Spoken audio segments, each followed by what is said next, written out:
So I thought that I would try to make a video about how to do a really cheap pin turning shop. I have just a 2-bench shop down here in my basement, and I've gone through a lot of different basically I've tried a lot of different things in the last couple of months or so to get things how that I wanted for them to be, and to get everything as accessible as it can be, to have as much workspace as I could have with just the 2 benches.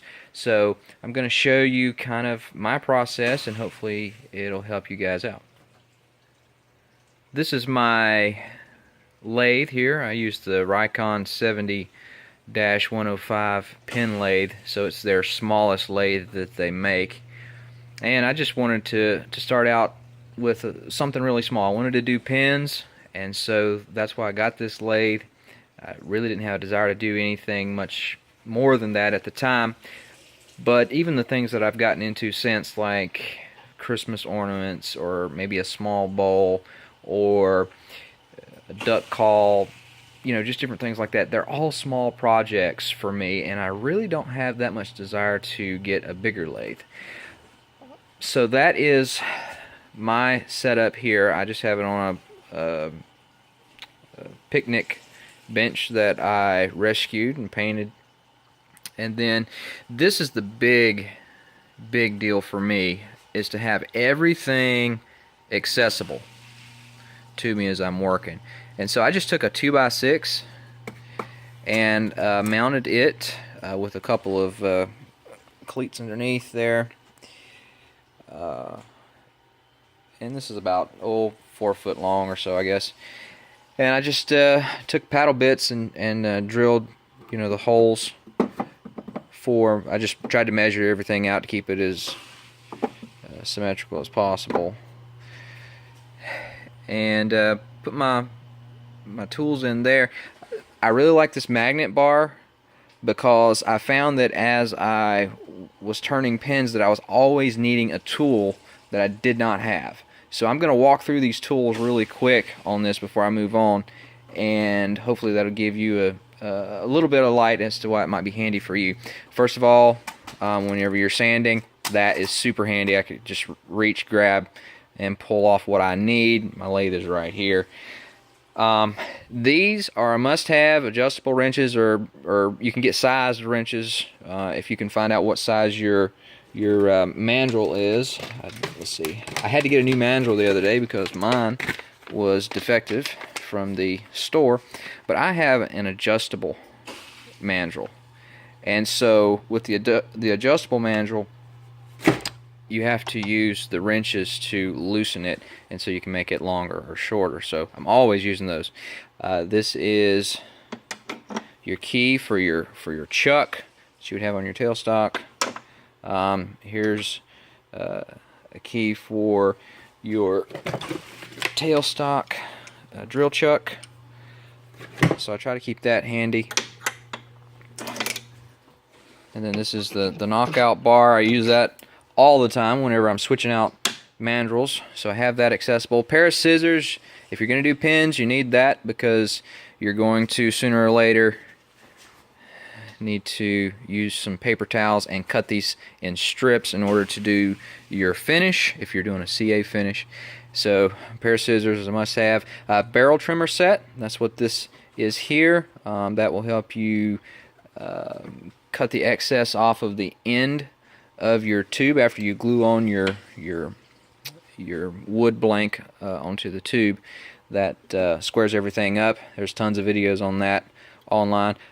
Big deal here, always needing Allen wrenches. There's with your chucks, you're always going to have stuff like that, an Allen wrench, screw that you're all the time going to be adjusting things with your Allen wrench. The barrel trimmer has an Allen wrench screw in it, so I have a couple of different sizes here that fits what I need. I like to hone my tools often, and so I have the diamond hone set here. Ear protection, must have. I really like using small little ear protection instead of like the big ear muffs or something like that, because I'm going to have my face my respirator on, and I'm also going to have a face shield on, which is a must-have. So if I'm going to have all that on, I really don't want to have a big set of earmuffs on too. It just gets to be too much at some point. It feels like you're wearing like an astronaut's helmet or something. And then over here, machine oil is great because you're going to have here, like on my lathe here, I allowed some drippings. That was bad on my part. I had some rust forming there. It's just a good idea to have that oil so you can keep everything lubricated and keep that rust away. Then glue. If you're doing pins, you got to have the glue. Activator is an absolute must-have. I also have denatured alcohol. Clean the pin blanks before you do your CA. This is Jeweler's Rouge for the buffing wheel. I actually have the buffing wheel on my lathe right now from finishing a pin for Christmas. This is a must-have little gadget. You can get it for like 20 bucks. It's a micro mesh dispenser. I found that as I was doing pins, I was throwing these things around everywhere. And so if you have the micro mesh dispenser, it's going to help you keep these things in order. It is really difficult to remember which ones were the right grit in order, especially once you get in like 4,000 and 5,000. It gets hard to tell just feeling with the fingers. This also gives you a little chart here on the side that lets you know the colors and all that. So that is my basic workbench on that side. That's where most of the work is getting done. I use, down here in my basement, I don't hardly have any light, so I put in a Harbor Freight light there. You just wait till they go on sale and pick one up for about 25 bucks. And then actually just to the left, I have my paper towels up there. That is super, super handy just to have that close to you, and they don't get dirty up there. That was a big deal. If you have it close to your lathe, anywhere in the path of the dust, you don't want your paper towels getting dirty if you're going to have to do a finish job. And so I had that up there, and I also have my face shield up there as well. It's kind of a bulky thing to put anywhere else. Then I sort of jerry-rigged a light there. I have not installed another light over on this side. I may do that at some point. I have all my power run to a strip there. My miter saw, you don't have to have a miter saw. I'm a musician, and I'm actually a professional musician, so that is my livelihood, and every time I use a saw of any kind, it's a business decision. So I use the miter saw. Some I'm very, very careful with it, but you can use one of these guys and just put your blank on some sort of a vise, and you can use that to cut your blanks. And I've done that, and I really like that. Just have all general tools up there. Again, magnets, love magnets. You can get them from Harbor Freight for next to nothing. Over here, I forgot to mention, this is where I keep my bigger stuff, the chucks, mandrels, different things like that. My live center, my mandrel saver, must have. Love the mandrel saver.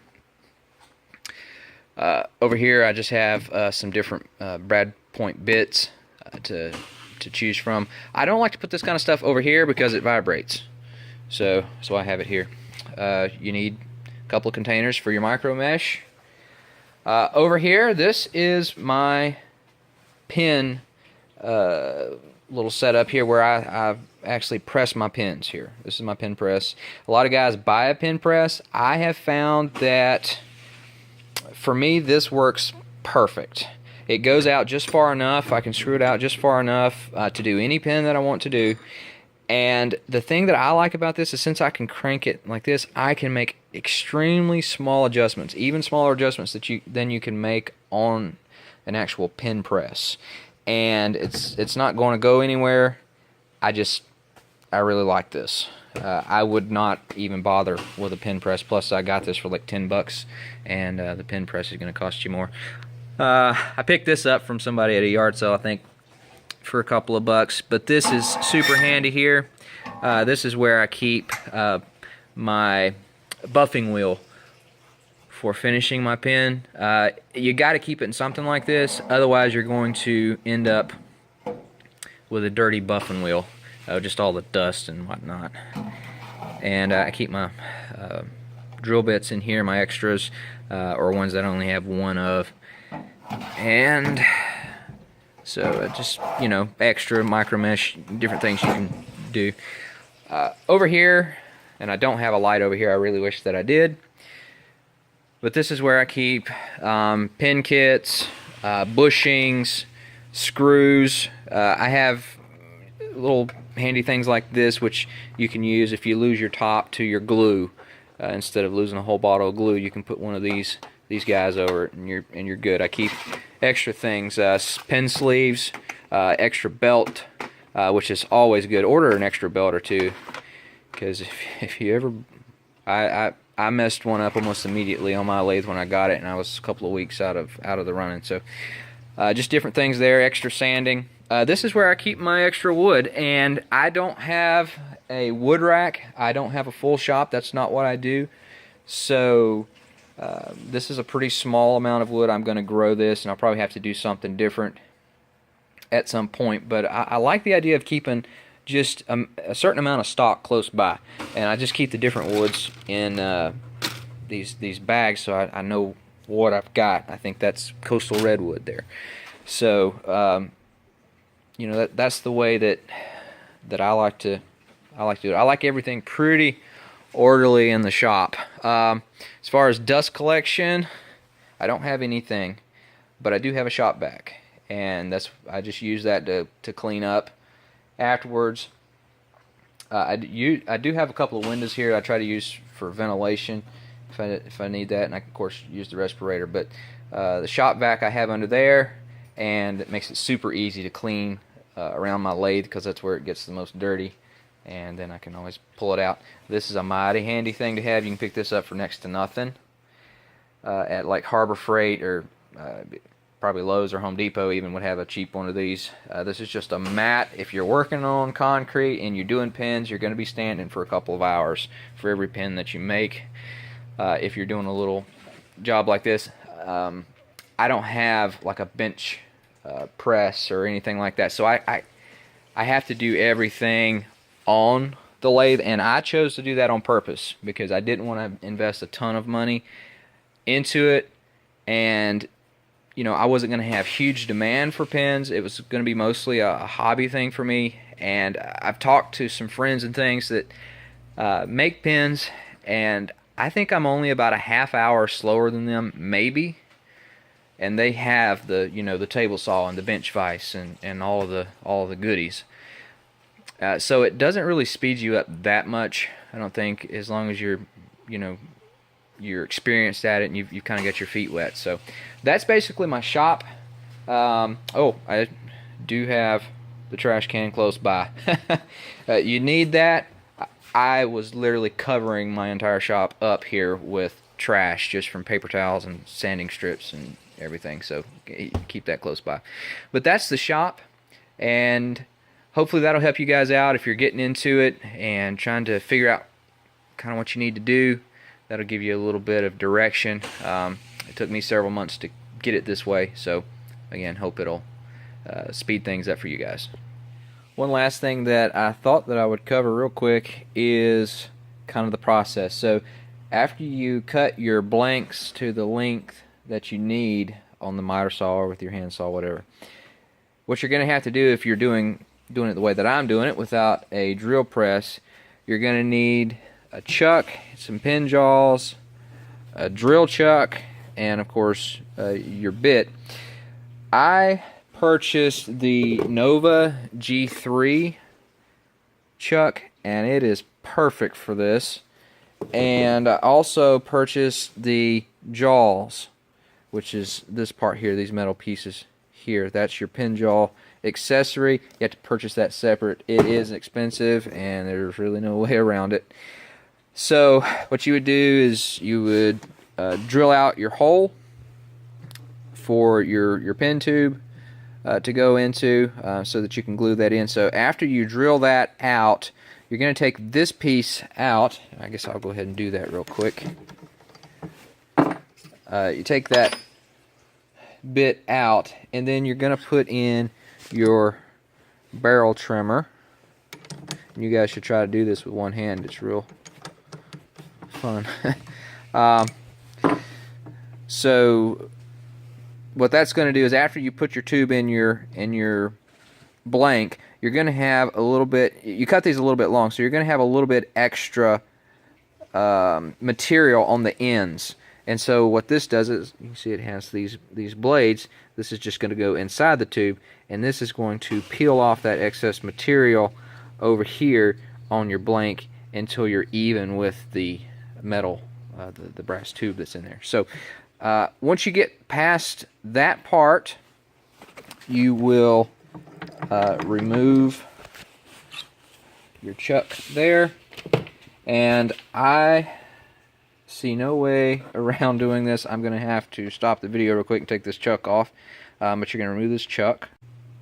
So after you take the chuck off, you're going to put your pin mandrel in. And by the way, this lathe is a number 2 Morse taper. I think most lathes are number 2 Morse taper. So the mandrel, the chuck, well, not the chuck, but the mandrel is going to be a number 2 Morse taper. Going into the headstock, and what we're going to do is, we would have our pin blank on here with our tube. We would have our bushings on our mandrel as the directions, the instructions directed us there. And then this is a mandrel saver. And the reason why it's a mandrel saver, it's got that hole right there, and it actually is going to, instead of putting pressure against this piece here, it's going to fit over it and butt up against this ring, and that is going to keep us from warping this mandrel. And believe me, folks, just go ahead and buy the mandrel saver. It will save you lots of money. I do not have this mandrel tightened down right now. Of course, you're going to have that tightened when you're using it. So that's going to be your workspace, and you're going to move your tool rest and do all of your work there.